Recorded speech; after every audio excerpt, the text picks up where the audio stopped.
Well, you've made it to lecture two, so I haven't been able to scare you off yet. But this one is probably a two-parter, so I'll see if I can get you here. Our goal is to develop a common framework of terms. So basically, I want you to understand the entire um, semester uh, first. So understand the conceptually what it is that we build and how each part works. I'm not going to show you any code. I just want you to understand all of the concepts, and you'll get an idea of the type of stuff that we're going to need to build, and you can appreciate how grand a task it is. So you'll get a bird's eye view of what it is that we're going to jump in and build. So this is real. I mean, the expectations in this course are pretty aggressive because in computer science, to maintain a competitive position, it's a constant study. I mean, I know I'm in the grind myself. I am by no means at the top of web developers at all. I love watching coding tech, so I know how much relative to some of these awesome talks of a scrub that I am. So I'm still new, and here's where I'm at. Besides building some educational materials like this is where I'm at with the new Code Academy courses. They release new stuff, and I've got to get through all of that. Here's where I'm at with my code fights. These arcade problems are just so excellent. They're really difficult. It's a good, thoughtful challenge to really build your fundamental skills. And if in Python in particular, you can work on some good stuff here. And that I want to again zero in on this stuff too. So let's encourage each other to all get through this. Code combat is great, and this is actually a little bit unfair because if I log into my teacher account, you don't get to see the map here. I get instant access to all of the levels, so that's cool. But you miss out on this view where you get to see your progression, and teachers need that motivation too. I mean, I'm in this as a student as well as a teacher. Um, and also, here's where I'm at with my Udemy courses. I need to move through a lot more of these courses, and I've got other in Stack Skills. It's another good website that has a lot of great courses that I've been taking. So we'll be checking on this in class and seeing who's hardcore and pushing that forward. And I hope that we can all get motivated to even after a long day of schoolwork and homework and other necessities. Now you have to, in addition to that, um, put in a little extra effort to study up on computer science area of interest. It's difficult, but we're going to push each other to get there. And with that being said, let's get started. Each section of this vocabulary, of this semi-passable vocabulary, um, corresponds to one of these slides. So I'll be flipping back and forth as I make sure that I'm covering all of the terms. Um, so let's just get started here. So stack and HTML. So when we talk about stack, we usually refer to a diagram like this, where it's a bunch of the layers of your technology, of your web server, and services associated with it are all stacked up in a chart like this. They can get ridiculously complicated or deceptively simple, but then you look at all of the crazy terminology used. It can be pretty intimidating. And again, that the study of this field is so broad that some people specialize in that area, and it's really cool stuff. You don't have to do that. Um, you just need to pull your weight in one of many of the other options. Basically, that's an excuse. So if I sound stupid while I'm doing this, I can just blame that. So the goal is to get some HTML and CSS with some cool JavaScript animations onto your browser. That's what we're trying to do here, to make it so you have like a really smooth and pleasant interaction with our software. So in order to do that, typically you're going to enter in an address, http myawesomewebsite.com, and it's going to hit the Linux server, which is on Nginx, and getting that request that's been routed over the internet, TCP/IP and all that. We'll be talking to the Linux server using shell, so that's why we're studying the CLI, so we can interface with this. And that will, on that server, is running our Python app, which is going to be using the Flask framework. So that means the language is in Python, and we'll be using a lot of the built-in Python tools like functions on date and time and how to generate a random number if we need it, some useful assets of any programming language.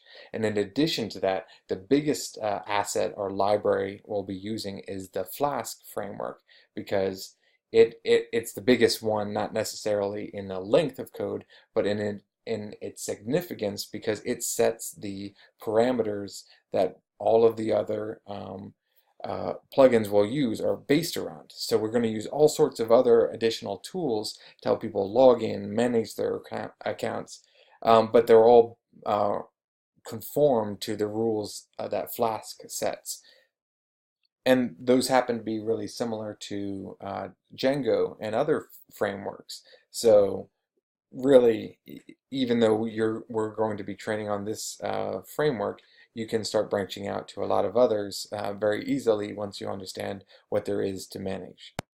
So all of that was triggered by an HTTP GET request. So I submitted a link. I wanted to go to my awesome website. It generates it, and it returns that to the user, and and we see the website. If I fill out a form and press submit, that's a post request. And there are lots of other types of requests. This all came out of the World Wide Web project by over in CERN with people like Tim Berners-Lee, some awesome, cool stuff. JavaScript is changing a lot of things with asynchronous requests. So instead of having us to reload the page in this simple example, every time I press, enter in a new address, it reloads the whole thing. And so, you see a white page and then it reappears.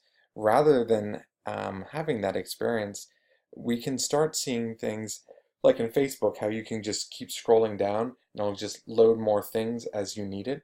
So those are asynchronous JavaScript requests that are being sent back and forth and pulling information as needed.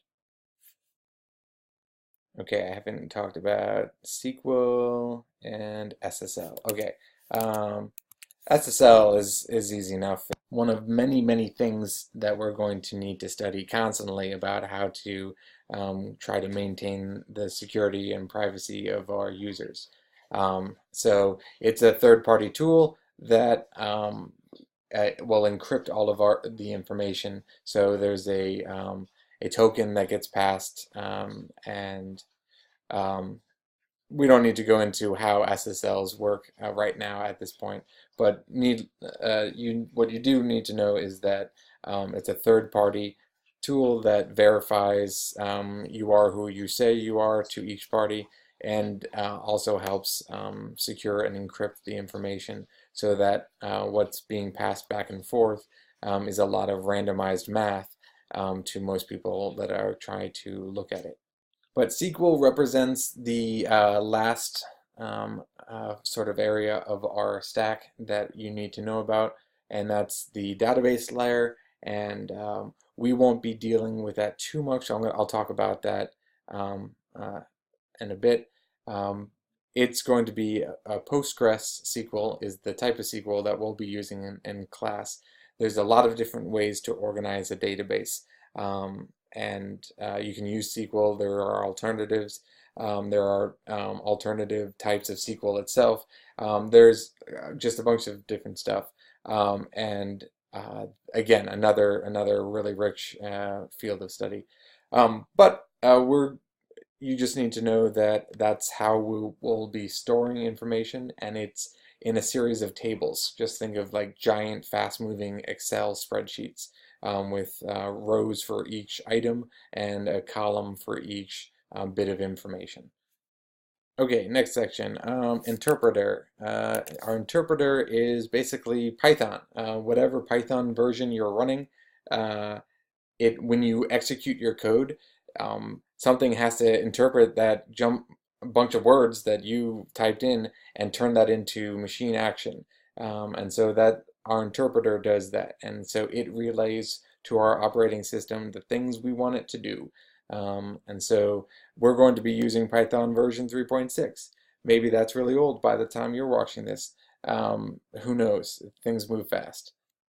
So all of this stuff is libraries and dependencies. So we're going to be, like I said, using a lot of tools like Flask and datetime to be able to record the date in a database really easily, or tell the difference in time between 2 days without having to do a lot of ridiculous math and grind it out ourselves.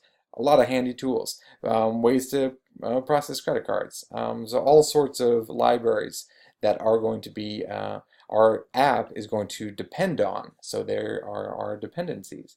And we could install that on our computers. And so if I ran a Python script anywhere on my computer at any time, it would use this version of Python and this version of datetime. And well, datetime is special because it's built into, it's a part of a native Python library. But Flask and other stuff will all have specific versions, and it can be really problematic if you just install it to your whole system, because one app that works on later on will be on a whole different version.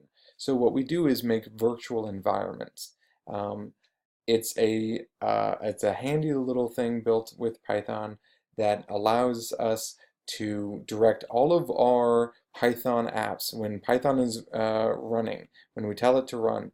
Our shell, or the thing that's executing the terminal command that we just typed in, will reference all of this stuff built into your little bubble, and it saves each and every version. So it installs it inside of a virtual environment as if it was your whole computer, but we will activate it as a special tool that it will only pull in these specific bubble of things that we installed for this version. And that means that we have everything sort of maintained exactly as we need it, and we can upgrade each piece carefully as we need to. Um, and for this one, Git is a version control system, VCS, and it will monitor any of the changes we make to our app. And we will then commit those changes by meaning that we will bookmark and say, yes, these are the changes for version whatever you want to call it. And then you will tag it with a message saying I did this and this in case you ever needed to undo it, which is another good thing that Git does, is that you can back it up to a different version if something that you were trying really backfires and you want to undo the whole train of thought that you were under. So you can back it up. And you can also use it to work with other people, and so to collaborate and merge the different versions that people are working on. It can be very helpful. Notice that I have it here bypassing the virtual environment. You don't want your Git to share the virtual environment. It can share the different libraries, but the virtual environment is, even though it has a solid set of tools, it's really built for the computer that you're running it on. So you don't sync the virtual environment with it. It's not a bubble that travels with your code out into the deployment. We'll have to reset up our virtual environment. There are tools that are coming out to fix that, one of which is called Docker, and that helps you sort of contain your whole app, and even like a whole operating system that runs it. So it's a whole little virtual machine you can turn your app into. Um, as far as I understand it, I haven't really studied Docker as much as I need to. So Yeah, and so the only other thing I think I missed here is module. So